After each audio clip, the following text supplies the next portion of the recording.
Bonjour, je m'appelle Jimbombo Mouliom Swaliou. Je suis docteur en sciences de la Terre, doctorat obtenu à l'Université de Liège pour laboratoire à hygiène de géochimie et environnement sédimentaire.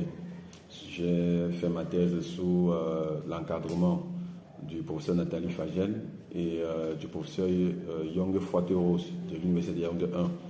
Je rappelle que j'ai fait ma thèse dans le cadre d'une co-tutelle entre l'Université de Yaoundé 1 et l'Université de Liège. Cette thèse-là portait sur les cyanides de INA, Centre Cameroun, cartographie, pétrographie et potentialité en minerais industriels. Cette thèse-là s'inscrit dans le cadre de la recherche et développement prônée par le gouvernement camerounais, mais aussi par le programme des Nations Unies pour le développement à travers son programme ACPUE sur les minéraux de développement. Cette thèse s'inscrit aussi dans le cadre de la contribution à la recherche des sources de fondats feldspathiques au Cameroun, du fait qu'il existe déjà plusieurs gisements avérés d'argile et qui peuvent contribuer à la création des industries céramiques au Cameroun.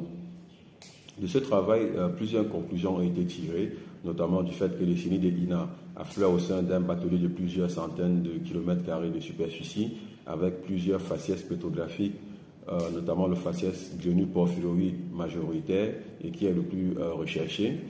Les conclusions sur l'analyse minéralogique et géochimique permettent de dire que les cyanides de INA ont un cortège minéralogique dont les teneurs en éléments en oxyde d'alumine et de sodium qui sont les plus recherchés sont élevés et acceptables pour l'industrie céramique, même si à côté les teneurs en oxyde de titane et de fait considérés comme nocifs pour ces industries-là sont anormalement élevées.